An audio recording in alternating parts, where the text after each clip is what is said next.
And our guest today is Vuk Jeremić, who has a number of titles following his name. He is currently president of the Center for International Relations and Sustainable Development, which is a public policy think tank based in Belgrade. He was president of the 67th session of the UN General Assembly, and he is a former foreign minister of Serbia. You in the audience have his full biography in your papers, but for the sake of those of you who are following this via video, let me note briefly that in addition to the 3 jobs of his that I just mentioned, he also has served as a leader at the OSCE, the Organization for Security and Cooperation in Europe, been an advisor to the President of Serbia and various ministries, and before entering public service, he worked as a banker in London. As with the other candidates who have appeared here, we have asked him to speak for 15 minutes, and then we will go directly to the question and answer period, which, of course, involves all of you. So please join me in welcoming back to the UN community and to IPI, former General Assembly President Vuk Jeremić of Serbia. Turn your machine on. I think, is it on? Yes. I think Good. everybody can hear me now. Well, thank you very much, Mr. Hope, for this most kind introduction. It's a great privilege to be back. It's an honor to be able to address IPI. I think this institution deserves great credit for its incessant work on advancing the dialogue on the reform of the United Nations, and in particular, its independent commission on multilateralism, from which I have drawn a number of advice, and that in many ways helped shape my thinking on the organization. I believe that we do live in a defining time for our generation, and our world that is becoming more interdependent, increasingly so, and globalized, is at the same time burdened by increasing geopolitical tension, accelerated environmental degradation, and an overall, if you will, erosion of confidence in the international system. So ensuring peace, stability, and continued human progress under such conditions, in my opinion, will require new global strategies and solutions. And at the heart of this generational task, in my opinion, should be the United Nations, which is the only institution endowed with comprehensive legitimacy and universal membership. But there's mounting criticism that the UN is underperforming, that it has too many moving parts, that the pace of change in the world is far greater than the pace of change in the organization itself.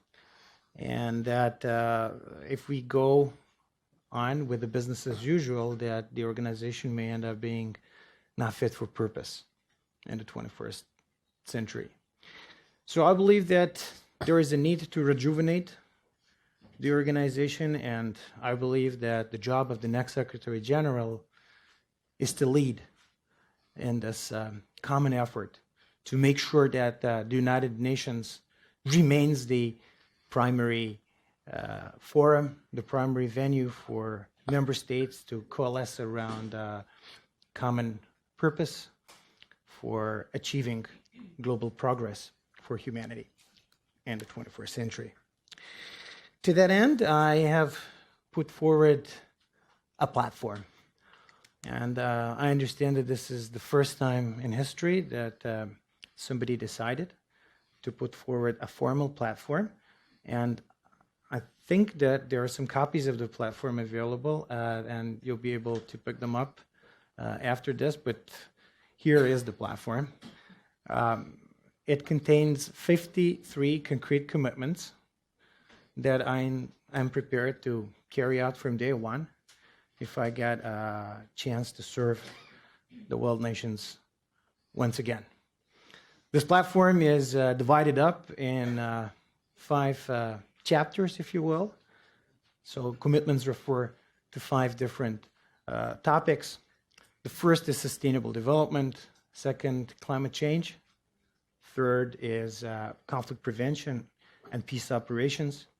Fourth is human rights and humanitarian relief. And the fifth is the revitalization or reform, if you will, of the organization itself. I'll start with sustainable development and climate change.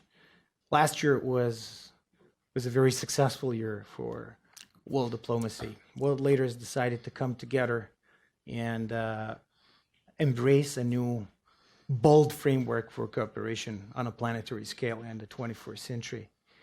In Addis Ababa, New York, and Paris, they came to an agreement on how to prioritize sustainable development and control of climate change as the overarching challenge for humanity in the 21st century.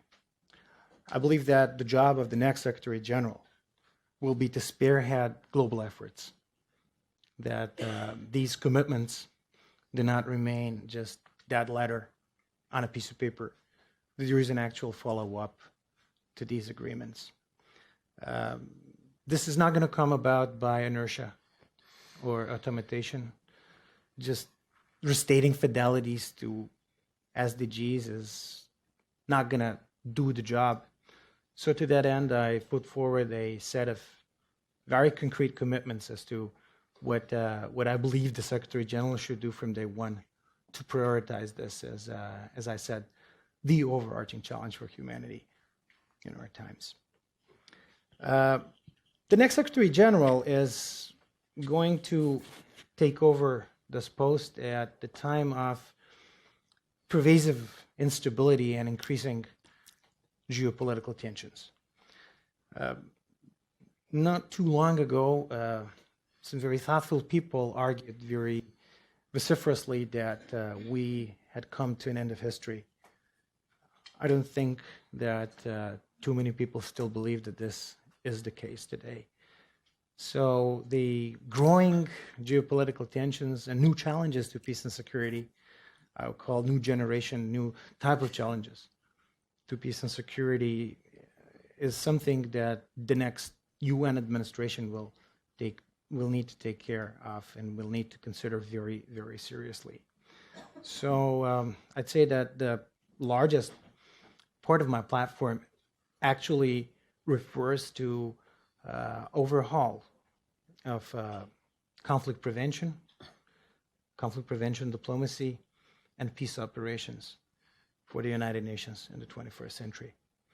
The next Secretary General will need to be dexterous with regard to navigating geopolitical tensions, but will also need to offer a redesigned conflict prevention and peace operation strategies for the United Nations. I also believe that a particular attention in this regard needs to be given to Africa.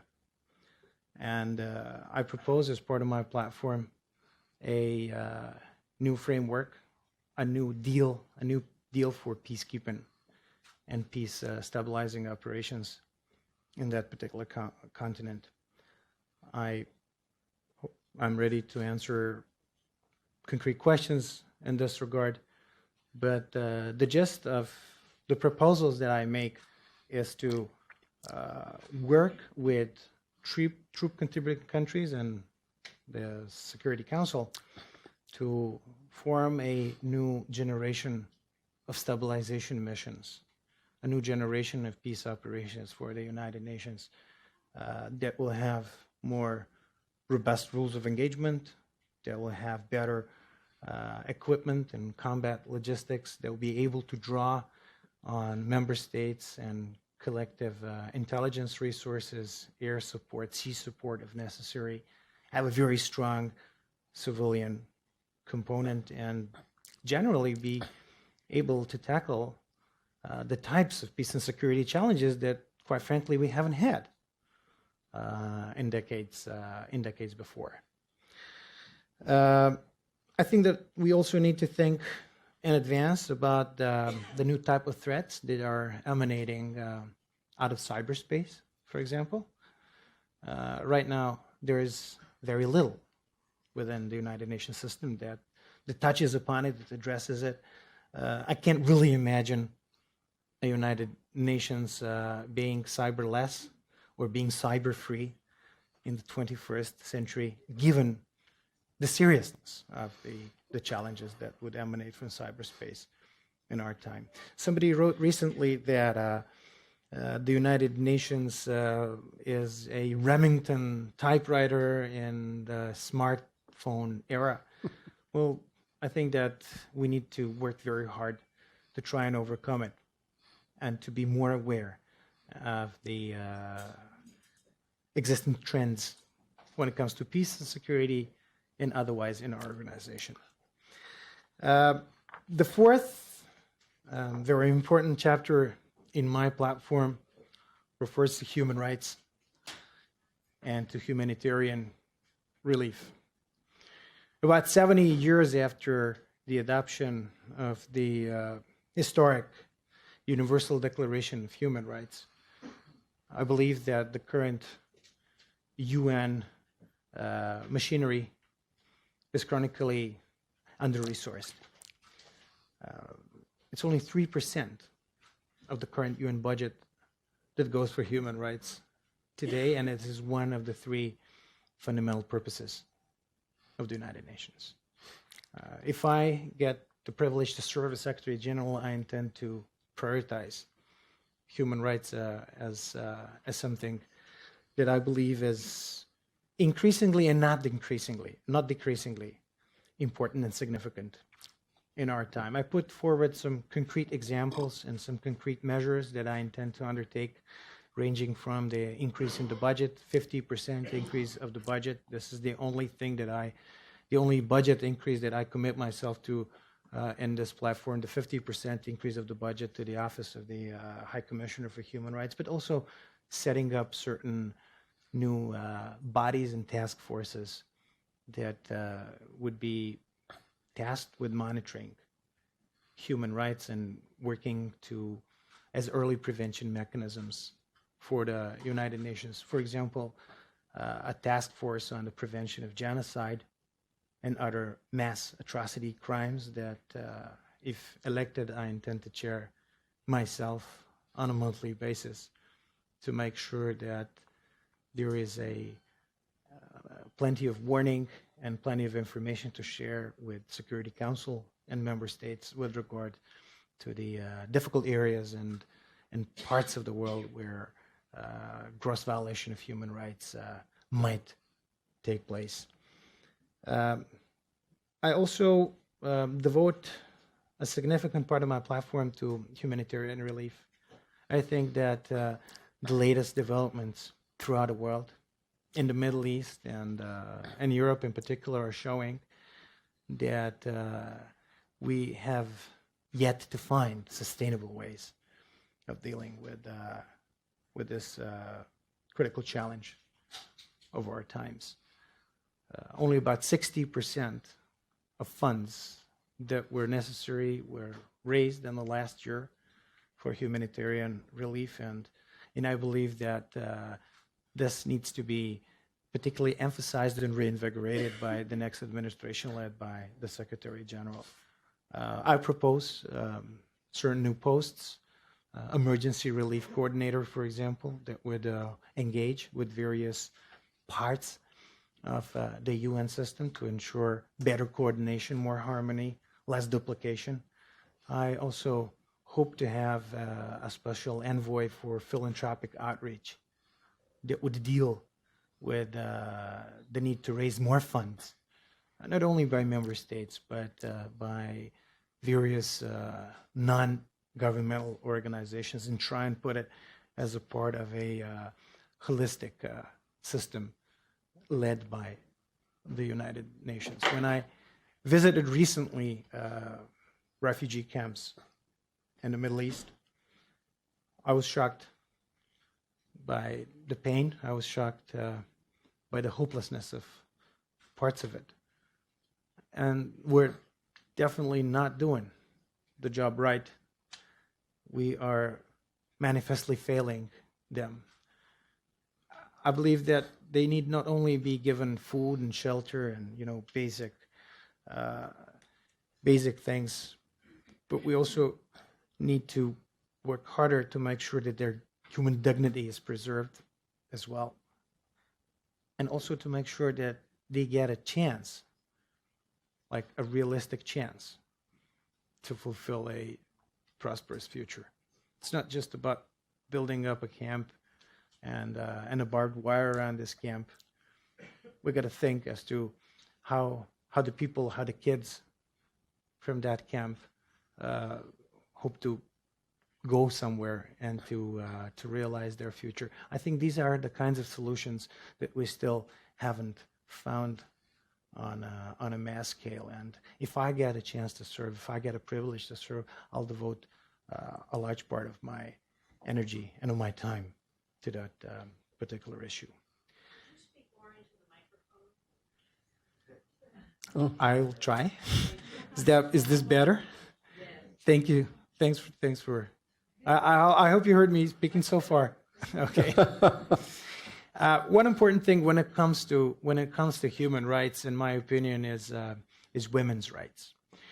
And I know that there were many calls for a woman Secretary General to be elected this time around, and my opinion is that come what may, regardless of who gets elected Secretary General, this ought to be a defining time for the role of women in the UN system. And be it a man or a woman, the next Secretary General, in my opinion, ought to devote a significant part of his or her energy and attention to not only representation of women in an organization, but the quality of career opportunities and protection of women's rights in general beyond the organization throughout the world.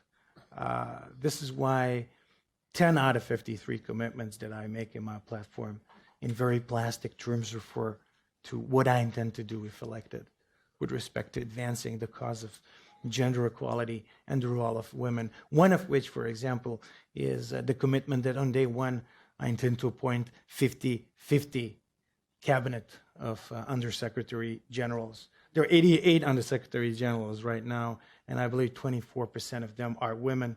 Undersecretary generals tend to step down. Together with the Secretary General, the new one will have to reappoint everybody. Well, there is going to be a 50% parity in my cabinet, if you will, in case I get a privilege to serve. This is not the only commitment that I make in this regard. I invite you to look them up and to come back to me if you feel like with regard to further ideas and thoughts. The last, but certainly by no means least important section is the revitalization, the reform of the organization itself. And some of the commitments that I list are very detailed because they refer to issues that could be directly tackled and addressed by the Secretary General, largely to do with the Secretariat itself.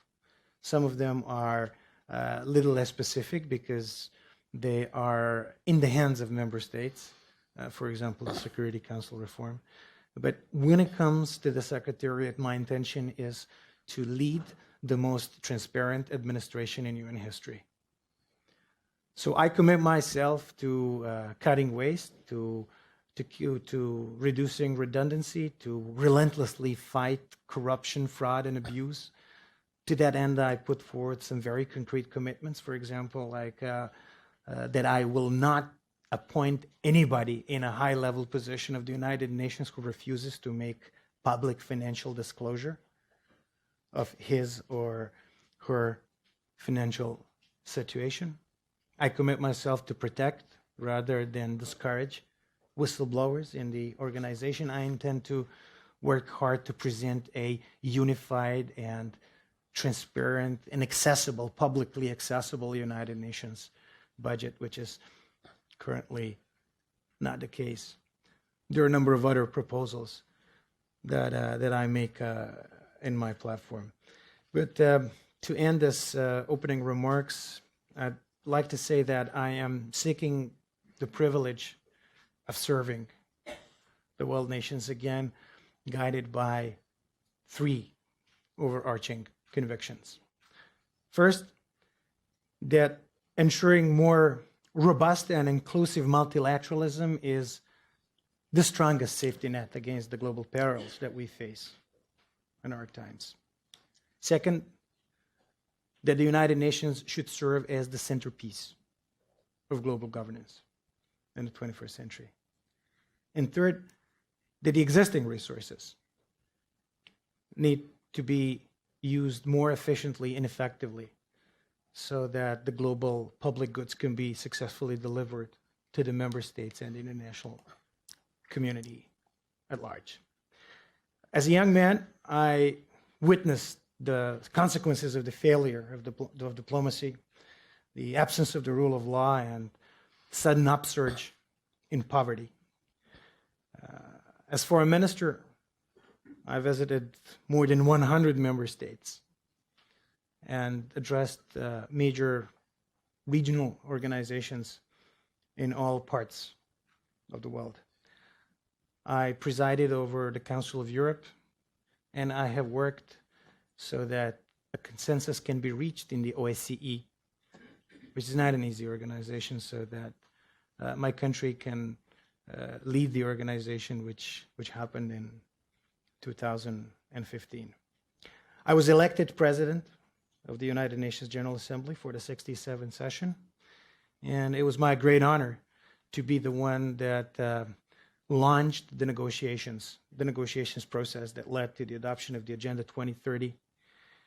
We also, it was also during the 67th session that we finally managed to bring into existence the Arms Trade Treaty, a historic document.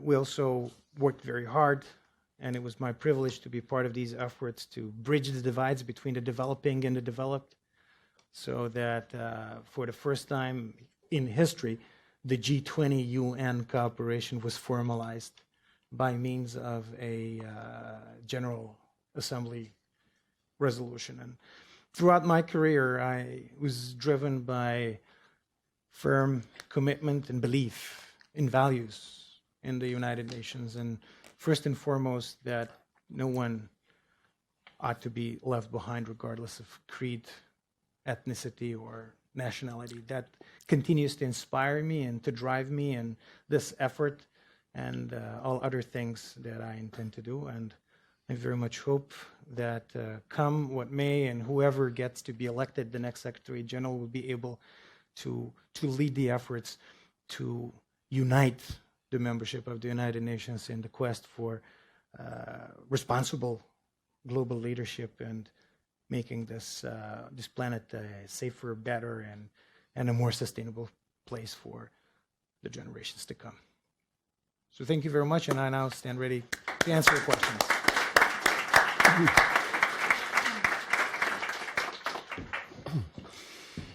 We're now going to go, as I said, directly to questions and answers. If you would raise your hand, I'll call on you, and I think we'll try to take 3 questions at once, if that's okay, and you can answer them afterwards. So there in the corner, and Rhonda, number 2, and where's the third? And the third here in the front row. And please identify yourself. Thank you, Warren. Richard Jordan from the Royal Academy of Science International Trust.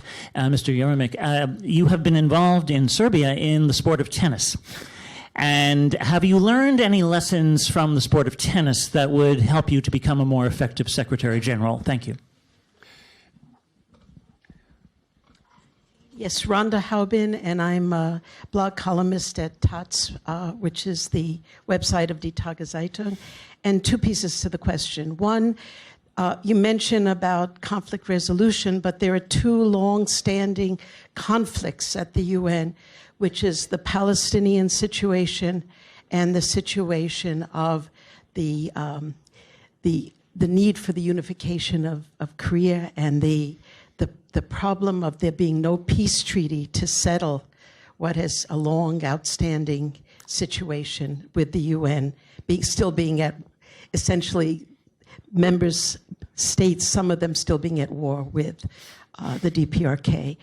These are critical issues, and I'm wondering if you have some sense of what the Secretary General could be doing to help find a way to help the member states to solve these. And the second piece of the question is, my second question is, I wonder if you see the online, essentially the netizens around the world, as often there's very interesting discussions about what's going on at the UN, very different from what takes place at the UN itself, with a much broader perspective, and particularly of the Security Council activities. And I'm wondering if you see some way of broadening the perspective of situations so that the broader perspective of the people of the world gets considered more at the UN, instead of it being, in some ways, an isolated island of a very small set of views. Thank you. And then here in the front row, we'll wait for the microphone, please.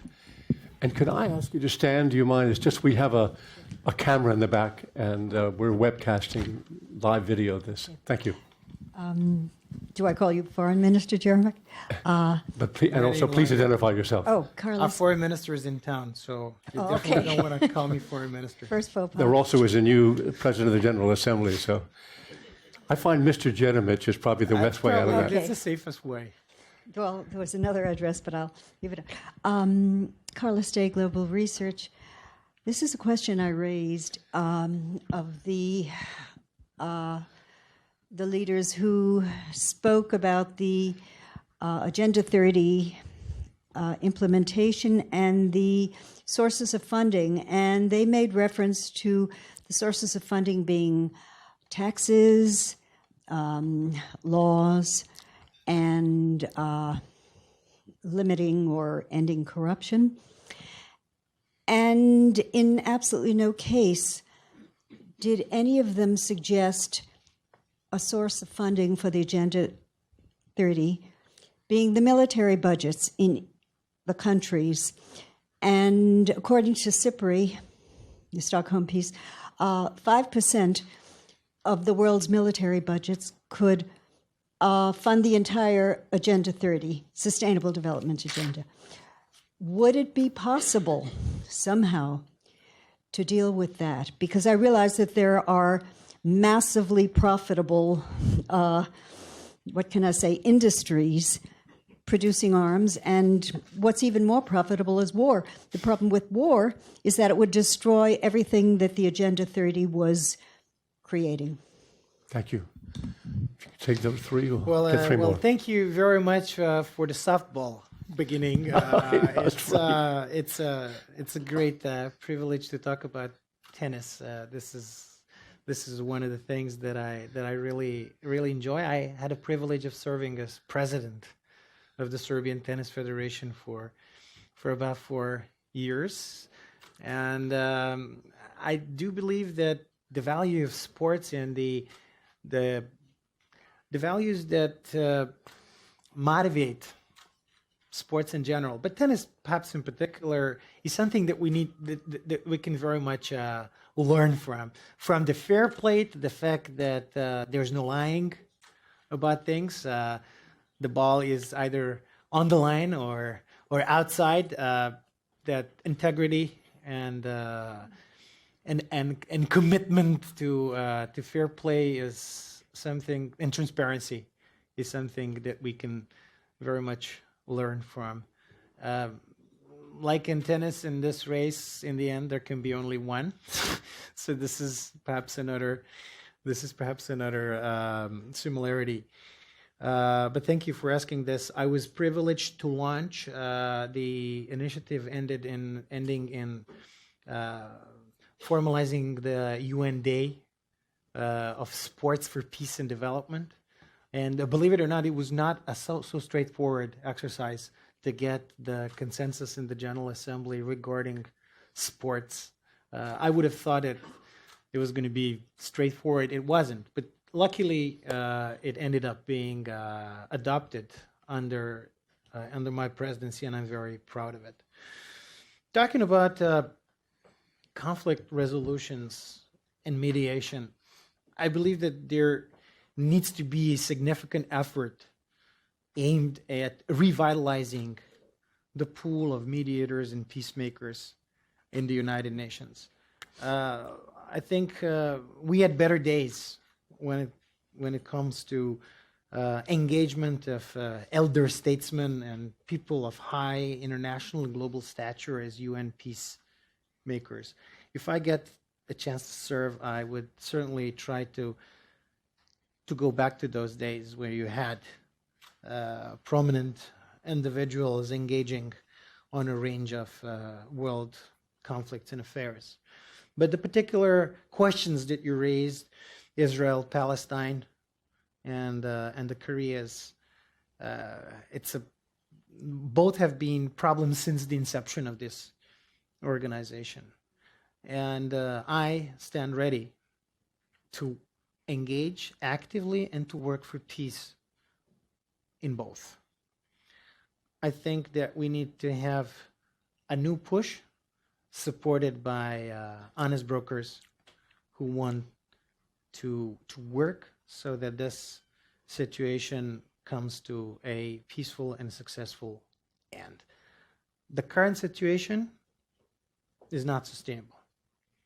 And everybody understands that what we have right now is not a long-term solution. I think that the United Nations can serve as a catalyst for critical parties, critical stakeholders to come together and to make another effort, to make a rejuvenated effort to come to a solution in both of those situations. I am not in the business of promising what cannot be delivered. That's how I structured my platform. I make only commitments with regard to things where I feel I can deliver. I cannot make a promise with regard to delivery on those two particular issues that you raise. But what I can make as a promise is that I stand ready to engage. The next Secretary General will need to be diplomatically agile and astute and operationally innovative. I intend to be that type of Secretary General.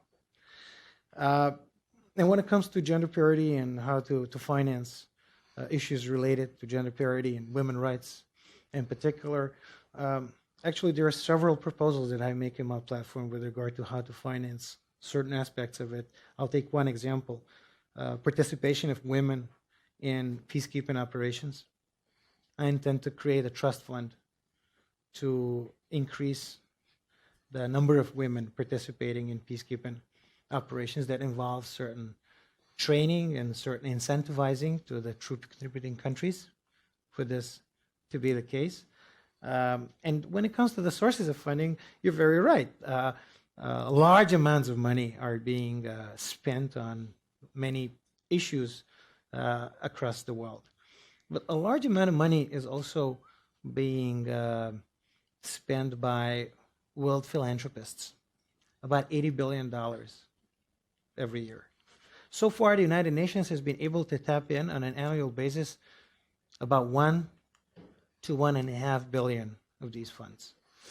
I intend to devote a special part of my attention and energy to making a more efficient and effective outreach to world philanthropic organizations. And as I said earlier, women's rights and prioritizing gender parity and gender equality is going to be one of my strong priorities if I get a chance to serve. We'll get three more. I've got Cora Weiss over here, and then in the front row. And we've got a lot, so we'll keep it moving. I was waiting for you to get to women. It took a long time. Cora, please but I was introduce grateful. yourself. Oh, sorry, I'm Cora Weiss from the International Peace Bureau. So when the President of the General Assembly invited all member states to nominate candidates for SG and said, take particular consideration of women, do you think you are a feminist enough to substitute as an alternative for a good woman candidate? And then I was going to ask about implementing Article 6 of the Non-Proliferation Treaty and ask all member states if they have acted in good faith to eliminate the world of nuclear weapons. Thank you. Okay, here on the aisle. Arlette Laurent. Arlette Laurent. Mr. Jeremić, you mentioned the refugee problem, which of course is one of the most important that we're facing today. How would you try to convince member states to take their fair share in the allocation of refugees, which right now are distributed in a, quite frankly, a rather uneven way? Thank you. And then third in the front row. I'm John Hirsch from IPI. First of all, thank you very much. I'm going to ask you the same question I asked a few weeks ago, which has to do with your view of the relationship between the Secretary General and the permanent members of the Security Council. A decade ago, there was a conference at New York University chaired by Simon Chesterman, who's the dean of the law school in Singapore these days, called Secretary or General. And the theme of the book of the conference was to try to articulate the role of the Secretary General as either a secretary, meaning managing the books, keeping quiet on major international issues and allowing the P5 in particular to run the world on peace and security issues, or whether the Secretary General should be a general, i.e. no army, no budget, but the bully pulpit, the voice of humanity. And all this was in the context of the dreadful reality that two Secretary Generals had been in office during the major genocides in Rwanda and Srebrenica. And you're, of course, from Serbia, so you're very familiar with all this. And through no fault of their own, but the reality is that these genocides were not stopped by the United Nations Security Council or by the Secretary General. So my question is how you see your role. Would you be a secretary? Somebody else was here a few weeks ago and said that perception was to be an administrative officer of the UN. Or do you see yourself as a general who would speak out vis-a-vis the permanent members of the Security Council, even if their individual views may not concur with the views either of the country you come from or of the broader member states and the non-governmental organization community that's in this room? So thank you. Thank you. Well, thank you very much. The first question was, do I consider myself to be feminist enough? There's a short answer and there is a long answer. The short answer is yes. And the long answer is I actually have thought about it very, very seriously. And this is why I have laid out a set of proposals.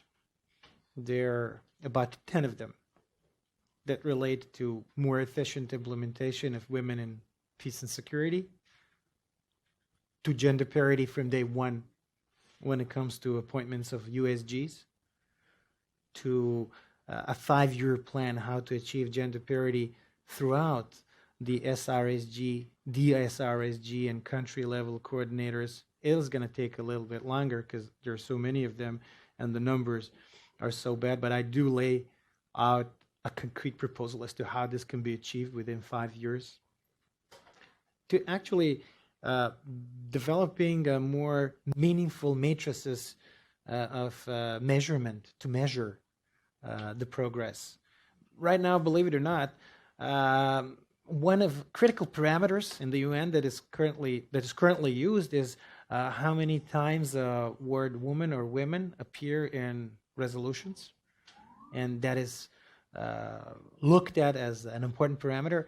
I don't think these ought to be the parameters that we need to apply in order to monitor progress on fulfilling Beijing Declaration and fulfilling basic human rights and parity. So I would like to think that what I propose is satisfactory for those who prioritize women's rights and women representation in the United Nations and beyond.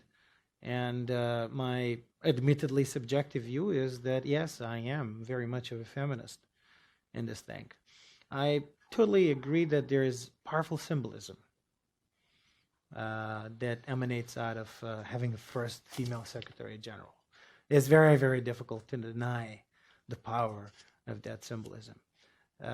However, I believe that we ought to look beyond. If we're really interested, if we're really after empowering women in the 21st century, we really ought to look for policies and convictions and commitments that people are ready to make in order to advance this cause. I think that I went very far. And as I said to the member states in the hearings, this is an invitation for dialogue. It's not a conclusive list of commitments that I presented in April 12. I'm ready to do more in this regard. When it comes to non-proliferation, I think this ought to be one of the utmost priorities for the next UN administration.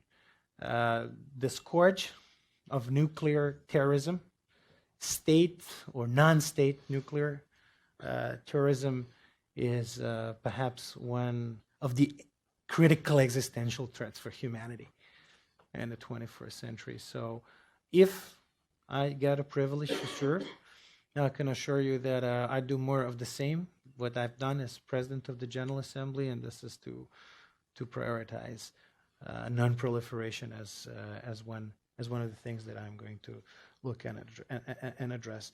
The second question was a refugee problem. Refugee, exactly. The refugee problem. I come from a part of the world that has felt the brunt of the refugee crisis. I think it's very unequal burden sharing right now that we have. The countries that are the immediate recipients of refugees are in a totally, in my opinion, unfair situation. There was an important deal between European Union and Turkey. We'll see how that works out in the coming weeks and months. But it's not only about Turkey. That is, undertaking great burden.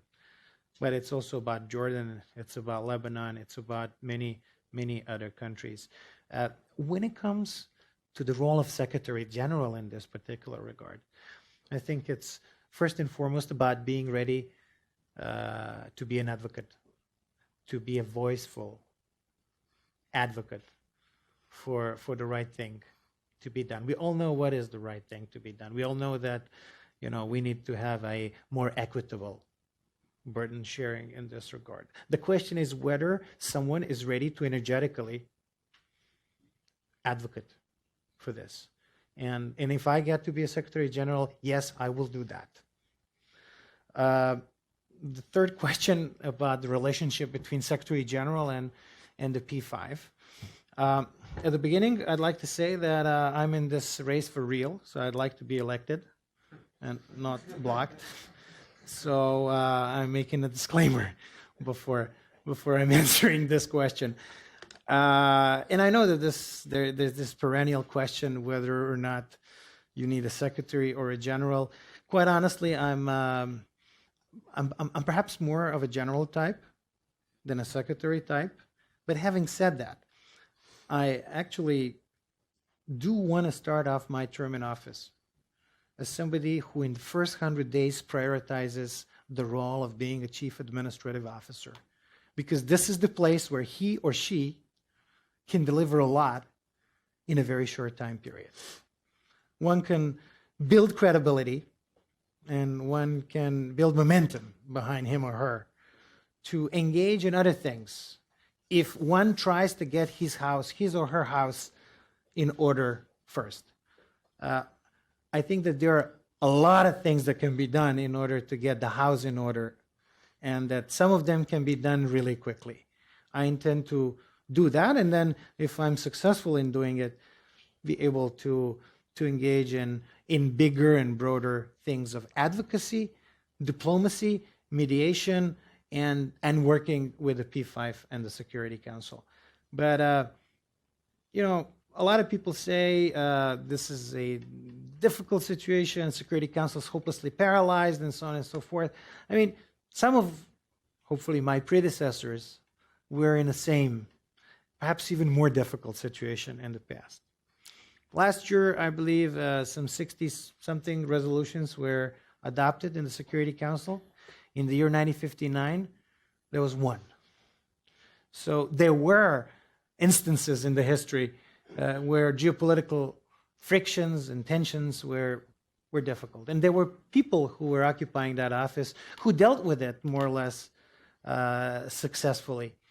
Dag Hammarskjöld's an example in mind, who, speaking about peace and quiet, as Jurais said once, that never for the sake of peace and quiet deny your experience and convictions. That's the type of leadership that I hope will end up being embraced in this race, because this is, in my opinion, no time for peace, quiet, business as usual, and simple continuity. Excellent. Sally, you'll be there, here in the front row, another, and all the way in the back. Young woman, hand up. Hi. And How are keep you? them short, because we have so many people want to ask questions. Okay. Thank you. My name is Sally Cater, and I represent an organization for peace here at the UN. It's always wonderful to see you, amongst us. I have a comment. I was there during your work for Sports for Peace and Development. So I was in it all the way. And the first anniversary that we've done, it was in 2014, and we had a major event at the UN, and we went with 11,000 soccer ball into Egypt. So thank you for that initiative. The other question that I have is, you said you will have zero tolerance, which we have zero tolerance for peacekeeping now. But the fact is, it is not implemented by punishing anyone. They leave it always up to the country who is sending the troops. What would you do different that to be able to eliminate it, punish, or whatever it takes to come to the way of zero tolerance? Thank you. Thank you. Here in the front row.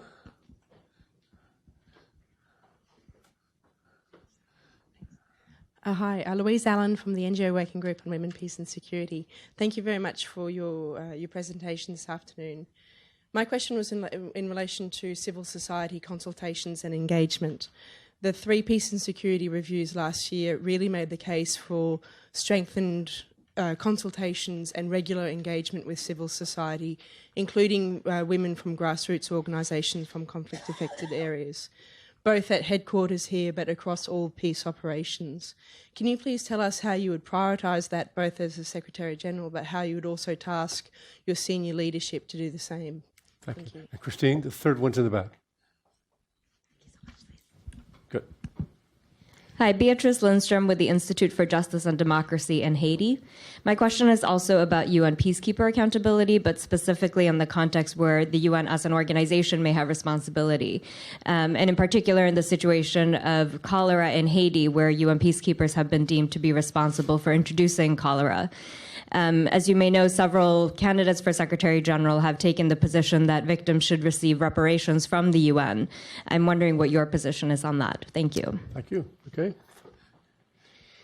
Well, thanks again for raising sports for peace and development. That was indeed the most pleasurable moment, if you will, of my presidency, when we had Jacques Rogge and Novak Djokovic speaking in the General Assembly, and I'm very happy that this has really taken off with the initiative of 2014, but everything else that had followed. And in case I get elected Secretary General, I can promise to you to be more sports friendly than ever administration in UN of the United Nations. But when it comes to this truly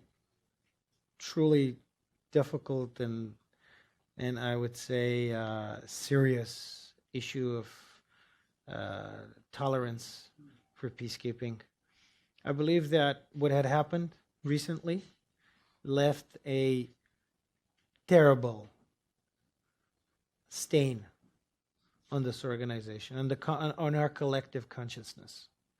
And quite honestly, I don't think that we have dealt with it decisively enough. And I know that this is a very delicate issue, and that people chose to bite around the bush when it comes to that. I don't. I think that this particular issue needs to be taken extremely seriously, and the past misdeeds need to be investigated, not only through the current investigation that we have.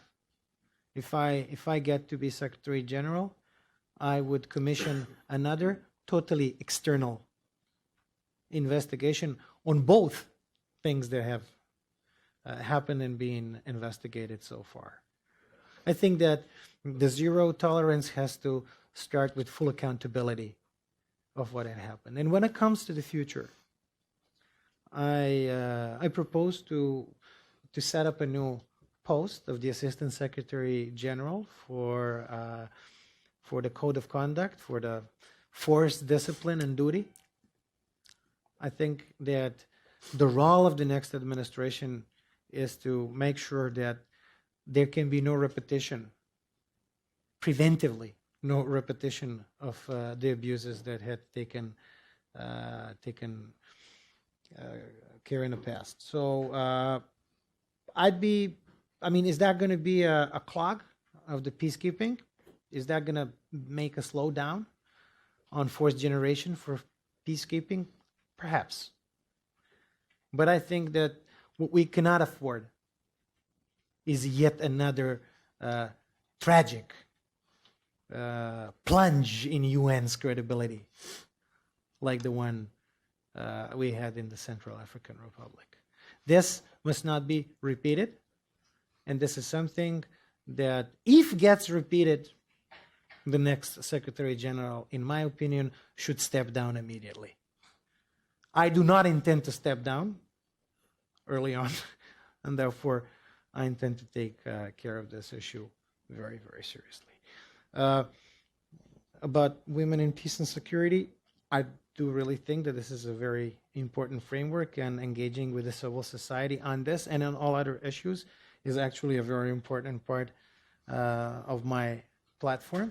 I think that the overall engagement with civil society with the United Nations has by and large been a success. But coming from a civil society myself, I intend to uphold this trend, to open it up.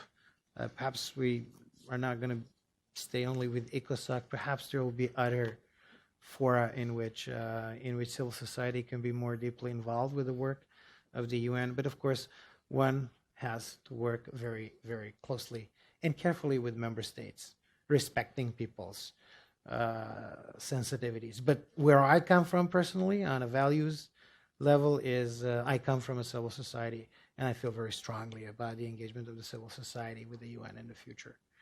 The third, on the Haiti thing, I think it was a disastrous situation. I think it's something very, very, very unfortunate. I think that what we need to do in the future is to make sure that the system of making contracts and signing up external actors in the work of the United Nations has to be much more carefully done, and certain procedures and concrete procedures needs to be put in place so situations like this do not occur in the future. But in the future, I think that once we adopt those guidelines and new regulations, that the United Nations should be in a position to provide certain compensation if those things appear in the future. It'll be very, very difficult under the current circumstances for what had happened concretely in Haiti to do this.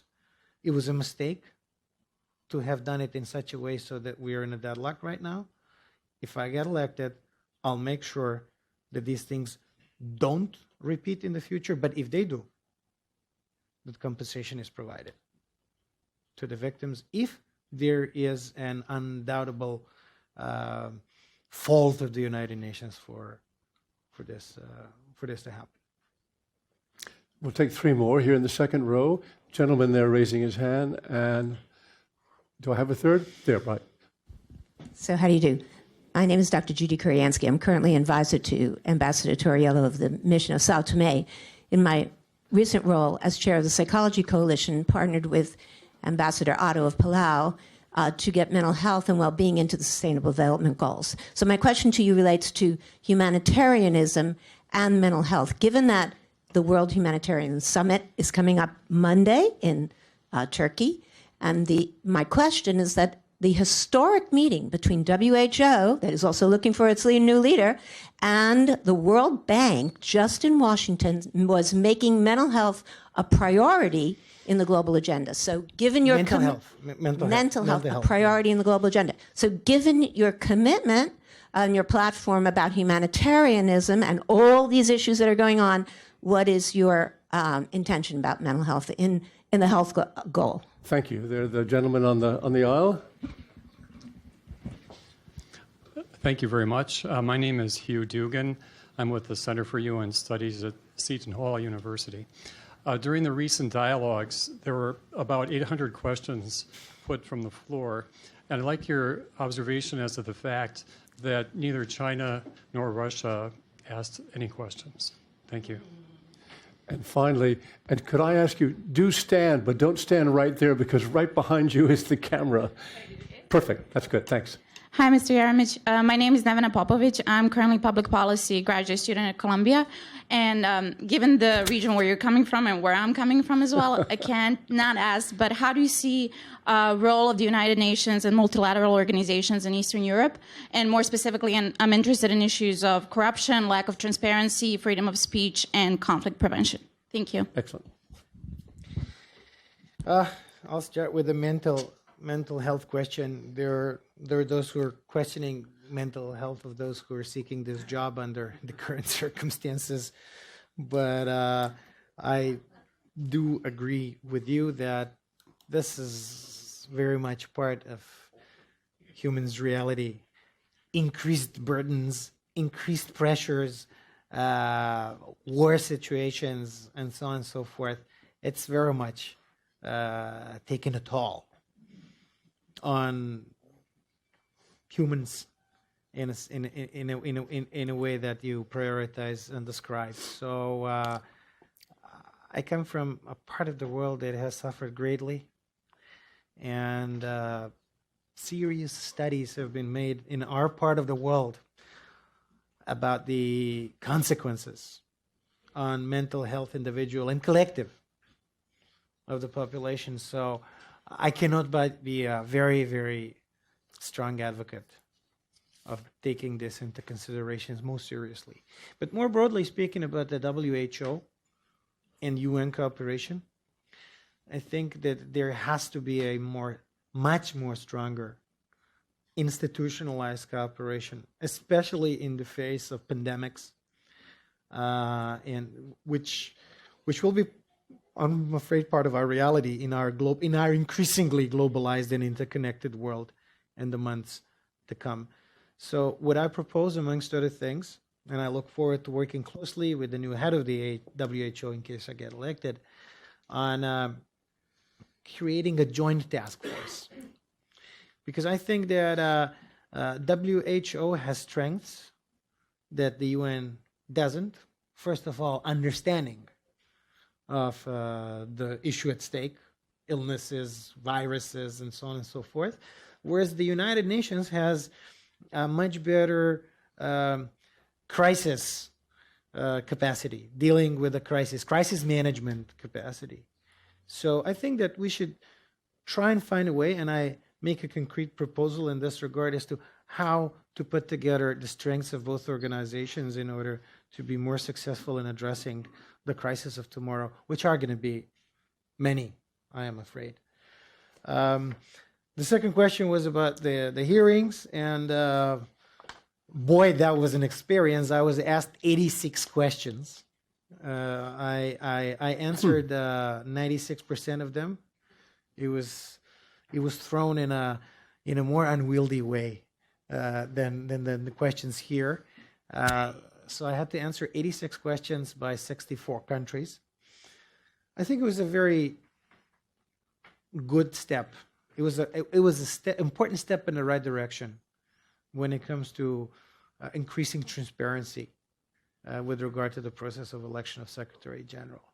And I know that not everybody was equally enthusiastic about this innovation, because not everybody is in favor of change, and this was a significant change. You know, showing the faces of candidates of Secretary General to the member states.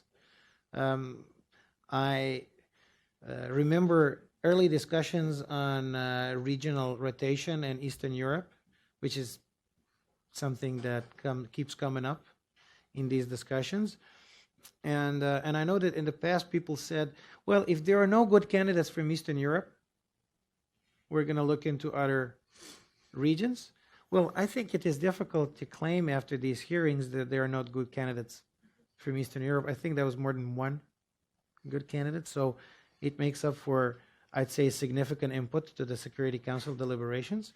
And the fact that certain members, permanent members of the Security Council, refused to participate, I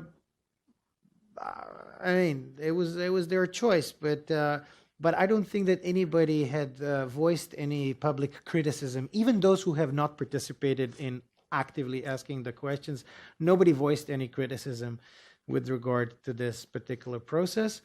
And I think that the genie is now out of the bottle, that there will be no more Secretary Generals ever elected without hearings in the General Assembly, which I think it's a great development. Perhaps in the next election of the Secretary General, one can even think of going further when it comes to increasing transparency and engagement of the General Assembly. But so far, I think we've done a great job with these hearings, and I'm certainly a big supporter of this process, and I think that the PGA has done an exceptional job and demonstrated exceptional courage and leadership in putting this forward. Eastern Europe, it is, again, it's an Eastern European region's turn to give the next Secretary General, and I know that not everybody in the pool of candidates is from Eastern Europe, but I believe that, regional rotation has served us pretty well, especially small countries, for elections in various posts. We'll see if this ends up being enforced this time or not. But the United Nations have played a role in our part of the world, as you said, in the past, and in particularly the part of the world where I come from, and I think you do also come from, which is the Balkans. Some terrible mistakes were done in the conduct of the United Nations in former Yugoslavia. Some of the biggest failures of the UN did occur in the Balkans. Srebrenica, that you mentioned in particular, that left a huge stain on the UN. It left a huge stain on regional relations. This is playing a very difficult role in even today. Today, the relations in the Balkans are far better than they were, but some wounds are still open, and Srebrenica, as you mentioned, is one of them. I'll talk about my own experience. I mean, I come from a mixed background. My mother is Bosnian, my father is Serbian. And I was part of the government that put forward a resolution that was adopted in the Serbian parliament that was an apology for Srebrenica. Believe it or not, this was the only resolution in history of Europe passed by a parliament that apologized over anything that did take place in European history, which is, as you know, full of those occurrences that require some kind of contrition. I was very proud to be a part of this government that reached out and that did its best. I was myself at the 10th anniversary. I was in government at the time. I was at the 10th anniversary of Srebrenica, and our current Prime Minister recently was on the 20th. The issues that are still going to live with us for years to come were addressed by the United Nations, some not so successfully, but on the other hand, some very successfully. And I think that the Balkans and the Eastern Europe served as an important lesson for the United Nations as to how not to repeat the mistakes. If I get a chance to serve as a Secretary General, I'll certainly draw on the personal experience and the mistakes made in the past by our respective governments, by our organization, and by myself personally, because nobody has done no mistakes in the past, in order to inspire and to facilitate the way that I intend to conduct the office of the Secretary General. Thank you. We have time for about 2 more questions, if there Two were more any. questions, not 3. Okay. Well, because I think the time is rather short. Here in the 3rd row, and do I have a second hand? Okay, we'll just go with that question. And the microphone's right behind you. Hello, I'm with the New York City Bar. I'm a member and I work as an international attorney. How would you inculcate the rule of law into the United Nations, as well as into and educate and monitor and enforce worldwide 200 nations? If you don't have rule of law, you have no development, no human rights, no women's rights, and no enforcement of property rights and so forth.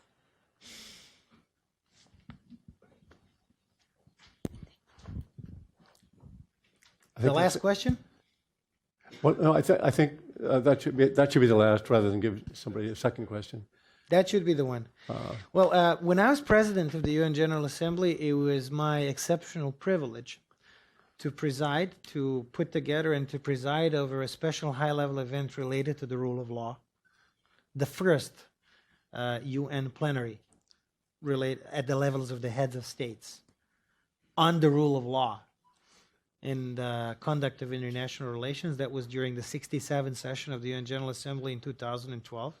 I was very proud to not only be a part of it, but to actually preside over its conduct. Personally, I think international and national rule of law is an essential element of our well-being, total prerequisite for development, for peace, for stability. So in case I get elected, first and foremost, international rule of law. As a Secretary General of the United Nations, you need to propagate that as a basic value. But more broadly, being inspired by the adherence and sticking to the rule of law is something that I have done in the past in my various positions, nationally and internationally, and that I intend to do in the future.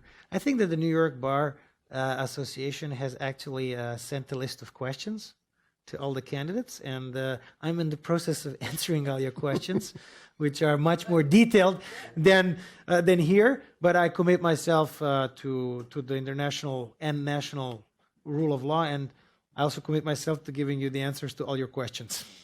Before I thank Mr. Jeremić for being here, I wanted to mention 2 IPI things that are relevant to today's event. One of them is the next candidate coming here is Antonio Guterres of Portugal, who will be here on June 8th, and it's at 8:30 in the morning. Now, also, He's tomorrow a morning morning... guy. I'm an afternoon guy. Tomorrow, we offered him the 8:30 hour, and he said he preferred lunch. Something else I want to mention, the subject of refugees came up, and I know it's on lots of people's mind. Tomorrow morning at 8:30, we have here Lamberto Zanir, who you know is the Secretary General of the OSCE, and I just mentioned that by way of saying we have a lot of people coming, but if some of you want to come for that, we will welcome you. Finally, I want to thank Mr. Jeremić for coming here, for answering in such a forthrightly way your questions. Thank you for the range and specificity of questions. This experiment is working thanks to you.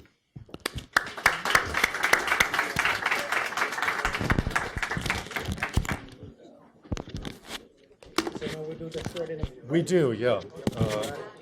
And unless maybe somebody wants to chat with